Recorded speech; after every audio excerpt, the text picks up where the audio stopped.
پاکستان کے مستقبل کے چیلنجز۔ السلام علیکم، آپ سن رہے ہیں سی سی ٹاکس اور میں ہوں آپ کی میزبان شفا۔ آج ہم بات کریں گے پاکستان کے مستقبل کے چیلنجز کے بارے میں جو آنے والے وقت میں پاکستان کو درپیش ہو سکتے ہیں۔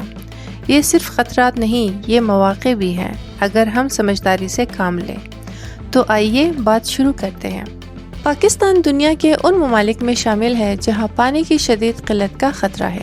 دریاؤں پر ڈیم نہ بنانا، پانی کا ضیاع اور زیر زمین پانی کی تیزی سے کمی، یہ سب مل کر ایک بڑے مسئلے کی شکل اختیار کر رہے ہیں۔ اقوام متحدہ کی رپورٹس بتاتی ہے کہ اگر یہی رفتار رہی تو کچھ عرصے تک پاکستان پانی کی شدید قلت کا شکار ہوگا۔ ہمیں ابھی سے پانی کے محفوظ استعمال اور ڈیموں کی تعمیر پر توجہ دینی ہوگی۔ پاکستان کی معیشت قرضوں کے بوجھ تلے دبی ہوئی ہے، ڈالر کی قیمت بڑھتی جا رہی ہے، مہنگائی قابو سے باہر ہو رہی ہے اور روزگار کے مواقع کم ہو رہے ہیں۔ اگر ہم نے اپنی معیشت کو مستحکم نہ کیا، صنعتوں کو سپورٹ نہ کیا اور برآمدات میں اضافہ نہ کیا تو آنے والے سالوں میں عام آدمی کی زندگی مزید مشکل ہو جائے گی۔ پاکستان کو ماحولیاتی تبدیلیوں سے بھی خطرہ ہے۔ سیلاب، گرمی کی شدت، فصلوں کی تباہی، یہ سب ہمارے سامنے ہیں۔ ہم دنیا کے ان ممالک میں شامل ہیں جو ماحولیاتی تبدیلی کا سب سے زیادہ اثر برداشت کر رہے ہیں، حالانکہ ہمارا حصہ اس آلودگی میں نہ ہونے کے برابر ہے۔